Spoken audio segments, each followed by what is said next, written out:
नहीं दोस्त है ना, मैं थोड़ी हंसी मजाक भी चलती है उनके साथ।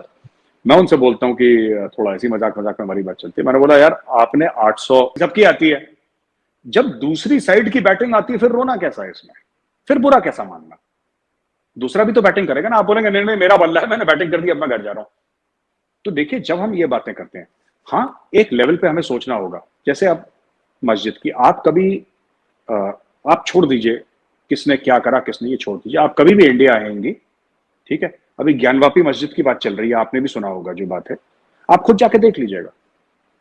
आप आप इंडिया आए, आप वाराणसी जाएं, आप खुद देख लें, और आप not as a Muslim, just as a human being आप वो देखें कि इसके साथ क्या हुआ है। अगर आपको लगता है गलत है तो आप बता दीजिएगा, अगर आपको लगता है सही है बता दीजिएगा।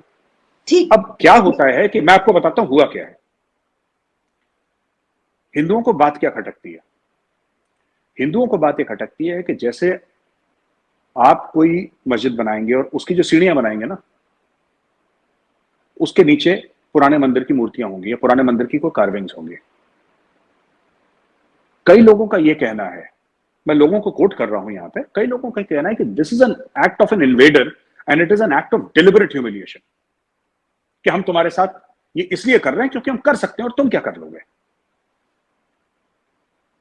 40,000 से ज्यादा मंदिर तोड़े गए मस्जिद में। अब ऐसा तो नहीं हो सकता कि आप एक एक का हिसाब लेंगे और एक एक को करेंगे, फिर तो बहुत ही ज्यादा मामला आगे बढ़ेगा। और आरएसएस के जो चीफ है मोहन भागवत जी, उन्होंने बोला था कि हर मस्जिद के पीछे आप शिवलिंग मत ढूंढिए, क्योंकि he also knows the truth, सच्चाई उनको भी पता है। उन्होंने बोला ये सब नहीं होना चाहिए। उनका रिकॉर्ड मैं कोट कर रहा हूं, आरएसएस के जो चीफ है, जिसको पाकिस्तान में इतना बुरा समझते हैं कि आरएसएस है और पता नहीं क्या कर देगी आरएसएस, उनके चीफ ने यह बोला है कि आप ये सब मत करिए कि हर एक मस्जिद के नीचे आप शिवलिंग ढूंढेंगे, फिर तो आप ढूंढेंगे तो आपको मिल ही जाएगी।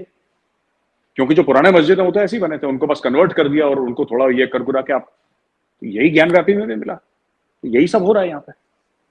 ठीक। अच्छा, इसमें जो मेरा आपके लिए के पर्सनल ओपिनियन है वो ये है कि मैं ये समझती हूँ कि स्कोर सेटल नहीं करना चाहिए। अगर एक भी, अगर जिस तरह आपने कहा, फिर तो ये होगा कि जी बारियां होंगी ना, कि बारियां लग जाएंगी कि अच्छा ठीक है अब मेरी बारी है तो मैं कर लेता हूँ। अब प्रॉब्लम ये, अगर इसको कहें तो फिर तो हम तैयब उर्दवान की वो जो आया सोफिया को उन्होंने एक मरतबा फिर जो है मस्जिद में कन्वर्ट किया, हम इसको भी फिर फेवर करेंगे। हमने बड़ी वो की, हमने कहा इतना पुराना म्यूजियम था, ये क्या किया इन्होंने। अच्छा, पाकिस्तान के अंदर अगर कुछ ऐसा होता है, पाकिस्तान में जो है वो कुछ ऐसी, यहाँ पे भी ऐसे प्लेसेस ऐसे शहर हैं जिनके पुराने नाम कुछ और थे, हिंदुओं के नाम पे थे, जब उनको मुस्लिम उसमें कन्वर्ट किया गया, नाम जो है ऐसे रख दिए गए, हमने उस पर भी आवाज उठाई। हमने कहा ये क्या है भाई, ऐसा तो नहीं होना चाहिए, क्योंकि जो है आप उसको रहने दें। लेकिन अगर फर्ज करें कि अब कई कई 100 सालों से ऐसा है, तो उसको अगर ये करने पे आएंगे और हम ये कहेंगे कि जी ठीक है अब हमारी बारी है, स्कोर सेटल है, तो फिर तो पूरी दुनिया के हालात बहुत खराब हो जाएंगे। क्योंकि बहुत सारे ऐसे कंट्रीज हैं कि जहां पर पहले कुछ और हुआ करता था, अब कुछ और है। लेकिन मैं समझती हूँ ये जो आपने इशू उठाया है, इसको मैं जानती हूँ कि कितने हजार वहां पे मंदिर जो हैं वो उनके ऊपर क्या बना है, पहले क्या था अब क्या है, मैं उस इशू को समझती हूँ। अच्छा, अब मेरा आपसे एक आखिरी सवाल ये होगा कि एक चीज जो है ना वो बड़ी कही जाती है पाकिस्तान में, और वो ऐसा लगता है कि जैसे जैसे कि हमने अभी बातों के दौरान भी ये बात हुई कि अलग हो गए तो अब तो अलग हो गए, लेकिन ऐसा लगता है कि जैसे भारत में ये एक्सेप्ट नहीं किया अभी तक कि क्यों हो गए अलग, क्यों बंटवारा हो गया, ऐसा क्यों हो गया, ये तो जो है वो जमीन एक ही थी। अच्छा, इसको अगर हम लार्जर पर्सपेक्टिव में देखें तो चले हम एक सतह पे पहुंच के हम कहते हैं कि इसके पीछे, लेकिन जब आप इस दो कंट्रीज इस इरा में आगे आप अगर ऐसी बात करते हैं तो फिर उस वो मुल्क समझता है कि इनसिक्योर फील करता है, वो कहता है कि भाई ये तो बड़ा गलत है, ये तो कभी ना कभी जो है वो इनके इरादे बड़े खतरनाक है, ये तो अभी तक हमें कबूल ही नहीं कर पाए। जी आलिया जी, ये पाकिस्तान में एक बहुत बड़ा झूठ है जो बोला गया है। मैं हिंदुस्तान में रहता हूं, इतने साल से इंडिया में ही रहा हूं, मैं कहीं बाहर नहीं रहा, फॉरेन कंट्री ट्रैवल कर रहा हूं पर वापस इंडिया आ जाता हूं। मैंने आज तक किसी हिंदुस्तानी को यह कहते नहीं सुना कि यार बहुत बुरा हुआ पार्टीशन हो गया। ये पाकिस्तान में बच्चों को सिखाया जाता है कि बहुत ये हिंदू ऐसे सोचता है, हम नहीं सोचते ऐसे। हाँ, जो कश्मीर की बात है, गिलगित बाल्टिस्तान की बात है, उसमें हमारे पार्लियामेंट का एक प्रॉपर मतलब पार्लियामेंट में पास करा गया था रेजोल्यूशन, वो 1994 का है अभी, जो इंडिया मानता है कि जिसको आप लोग आजाद कश्मीर बोलते हैं और हम लोग पाकिस्तान ऑक्यूपाइड कश्मीर बोलते हैं, वो एरिया और गिलगित बाल्टिस्तान भारत का है। मैं ऑन रिकॉर्ड बोलता हूं, मुझे लाहौर नहीं चाहिए, मुझे मुझे आपका हैदराबाद सिंध नहीं चाहिए, मुझे कराची नहीं चाहिए, मुझे इस्लामाबाद नहीं चाहिए, मुझे चाहिए नहीं, मुझे नहीं चाहिए। मैं आपको ऑन रिकॉर्ड बोलता हूं, मुझे नहीं चाहिए, मुझे बलूचिस्तान नहीं चाहिए। I don't want it, nobody wants it. ये एक झूठ बोला गया पाकिस्तान में। अच्छा, तस्लीम नहीं करा का क्या मतलब है? आपका हाई कमीशन चाणक्यपुरी में है, नई दिल्ली में, हमारा हाई कमीशन इस्लामाबाद में है, राइट? आपका पासपोर्ट इंडिया में चलता है, इंडिया का पासपोर्ट पाकिस्तान में चलता है, मतलब वीजा उसी पे लगता है। फिर और किस तरीके से तस्लीम होता है? मतलब ऐसा क्या कर दें कि पाकिस्तानियों को यकीन हो जाए कि जी हमें तस्लीम कर दिया? वो कहते हैं दिल से तस्लीम नहीं करा।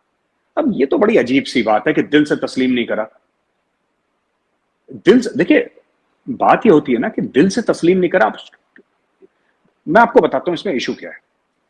जब बंटवारा हुआ था ना भारत और पाकिस्तान का, तो बंगाल और पंजाब दो थे जिसका मुख्य तौर पर बंटवारा हुआ था, और पंजाब ज्यादा उसमें लाइमलाइट में आया। वो ट्रेन टू पाकिस्तान और खुशवंत सिंह की किताबें और ये इस तरीके से लाशें यहां से भी गई, लाशें वहां से भी आई, दोनों तरफ से मार काट हुई। पढ़ाने की बात है, आप इतिहास तारीख कैसे पढ़ाते हैं? आप ये नहीं पढ़ा सकते कि मुसलमानों पे बड़ा जुल्म हुआ और बड़ी सैक्रिफाइस करके और बड़ी कुर्बानियां देके पाकिस्तान बना। ये झूठ है, ये जो पाकिस्तान में पढ़ाया जा रहा है। सच्ची बात यह है कि जहां पे हिंदू और सिख ज्यादा थे उन्होंने मुसलमानों को मारा, जहां पे मुसलमान ज्यादा थे उन्होंने हिंदुओं को मारा। दोनों ने, नेबर ने नेबर को मारा, भाई ने भाई को मारा, दोस्त ने दोस्त को मारा। ये सच्चाई है पार्टीशन की, ठीक है? दूसरी चीज, अगर सिर्फ मुसलमानों पर जुल्म हुआ तो अभी लाहौर में हिंदू और सिख अभी भी बसते, क्योंकि जालिम तो फिर टॉप पे होता है ना। भाग क्यों गए वहां से वो? और आज आप, ऐसे कई पाकिस्तानी हैं जो बड़े हो गए जिनका अभी तक कोई हिंदू या सिख दोस्ती नहीं है। आपको ऐसा कोई इंडियन नहीं मिलेगा हिंदू जो ये बोलेगा कि जी मेरा कोई मुसलमान दोस्ती नहीं है, मेरी किसी के साथ डीलिंग ही नहीं है। पर पाकिस्तान में ऐसे हैं, पूरी की पूरी 3 जनरेशन बड़ी हो गई जिन्होंने हिंदू को शायद दूर से देखा होगा, टीवी पे दानिश कनेरिया को देख लिया, बेचारे को देख लिया, लेकिन you don't have business partners. मतलब होंगे लोगों के, मैं मना नहीं कर रहा कि बिल्कुल नहीं है, पर मैं कह रहा हूं there is a vast majority of people who have not grown up, जिन्होंने कभी हिंदुओं के त्योहार में शरीक नहीं हो, देखा ही नहीं वहां पे। क्योंकि एक ही रंग में आपने बोला कि पूरा पाकिस्तान हरा है तो हरा है, एक ही रंग में सबको ढल दिया, ठीक है ना? अब तस्लीम नहीं करा, ये मुझे समझ में नहीं आता। एम्बेसी खोल दी, डिप्लोमेटिकली रिकॉग्नाइज कर लिया, और किस तरीके से तस्लीम होती है? ये क्या हुआ कि पंजाब में, मैं आपको बताता हूं, मैं बातचीत कर रहा था और मैंने उनकी शो पे भी बोला है, अपने मुबशिर लुकमान साहब है ना, जो बड़े मशहूर आपके टेलीविजन एंकर हैं और जर्नलिस्ट हैं पाकिस्तान के, बहुत बड़ा नाम है। तो उन्होंने भी, मुबशिर साहब ने भी मुझसे यही बात पूछी थी, तो मैंने उनको यही बात बोली कि मैंने बोला कि जब, जैसे खासतौर से पंजाब में, ठीक है, जब कोई बोलता है कि यार 2 भाई बिछड़ गए, उनका यह मतलब नहीं है कि इंडिया पाकिस्तान को खा जाएगा।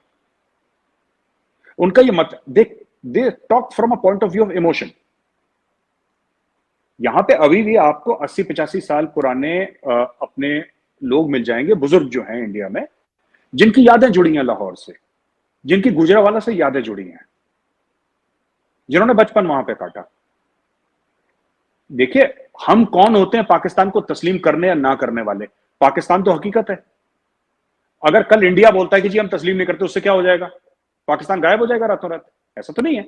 हमारा हाई कमीशन है वहां पे, आपका हाई कमीशन। नहीं नहीं नहीं मेजर साहब, जब आप ये कहते हैं ना कि उससे क्या हो जाएगा, बहुत कुछ हो जाएगा। क्योंकि अगर एक आपका हमसाया कंट्री ये कह रहा हो कि नहीं ये तो ये हुआ है तो हम तो इसको तस्लीम नहीं करते, तो फिर उसके बाद अगला कदम ये होता है कि हम ये करेंगे। नहीं, देखिए मैं आपको बताता हूं कि आज तक भारत ने नहीं करा, और आज तक जो आपके जनरल्स हैं, आप उनकी किताबें पता नहीं आपने पढ़ी कि नहीं पढ़ी, बट पाकिस्तानी जनरल्स की अगर आप किताबें पढ़ेंगे आपको पता लग जाएगा सच्चाई क्या है। खुद जो आयूब खान ने लिखी है, खुद जो पाकिस्तान मिलिट्री के आर्काइव्स हैं, खुद जो परवेज मुशर्रफ ने लिखी है किताबें, आप उनकी किताबें पढ़े। हम बोलते ठीक है इंडिया ने जो लिखा वो प्रोपेगेंडा है, झूठा है, छोड़ दीजिए उसको। जो पाकिस्तानी जर्नल ने, जो पाकिस्तान के प्रेसिडेंट रह चुके हैं, जो सदर रह चुके हैं, वो अपनी किताब में क्या लिखते हैं? वो ये लिखते हैं कि ऑपरेशन जिब्राल्टर मैंने लॉन्च करा, मैंने इंडिया पे अटैक करा, और मैं ये चाहता था कि कश्मीर को आजाद करूं। परवेज मुशर्रफ कहता है कि मैंने कारगिल का ऑर्डर दिया और मैंने बोला कि वहां पे मैं गया, इंडिया में रहकर आया, एक रात कारगिल में एक पहाड़ पे अपनी पोस्ट पे एक रात में बिता कर आया, वो परवेज मुशर्रफ। तो वो खुद कह रहा है। अब लोग कह सकते हैं कि नहीं साहब, भारत हमें मैली आंखों से देख रहा है और ये सब। मैं टीवी पे आपके देखता रहता हूं, भारत जिस भी आंखों से देखे, मैली आंख से देखे, आधी आंखों से देखे, पूरी आंखों से देखे, fact of the matter is on record आपके सारे के सारे मिलिट्री डिक्टेटर्स ने जिनके टाइम पे वॉर हुए हैं, उन्होंने यही बात बोली है। बेनजीर भुट्टो का वीडियो है, आप देख लीजिए बेनजीर भुट्टो का। बेनजीर भुट्टो कहती है कि कश्मीर में जिहाद चलेगा। As prime minister Benazir Bhutto supported jihad इन